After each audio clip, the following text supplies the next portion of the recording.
Welcome to On the Road with Roger. Today, we're on the way to my office to discuss what a fantasy month is with your mortgage. Do you really get 1 month free?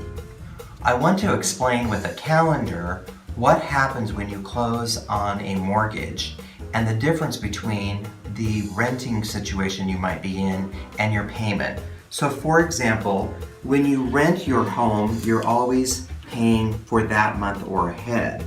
With a mortgage, you are always paying backwards. So for example, your April 1st payment is really paying for the month of March.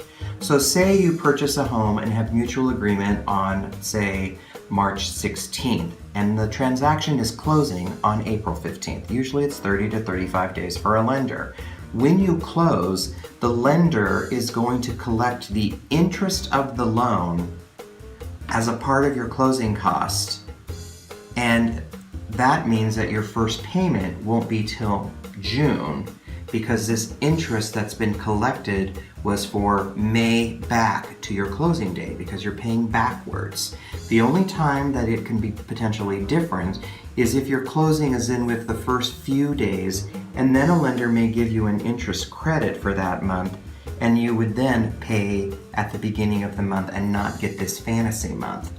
But that's why folks like to close mid to late each month, because there's less days, which means less money, that they have to bring to the closing table to pay for this gap of time between the time of close and until their first payment would be due.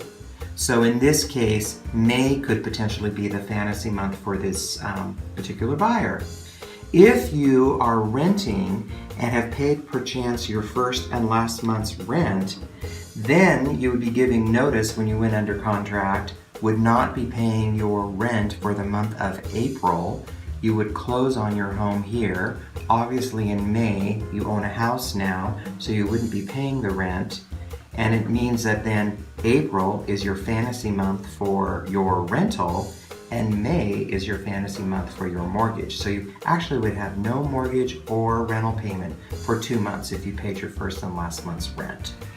Hopefully then this makes some sense for you and helps you understand how the mortgage process works. If you have any questions about this or other real estate questions, I look forward to hearing from you.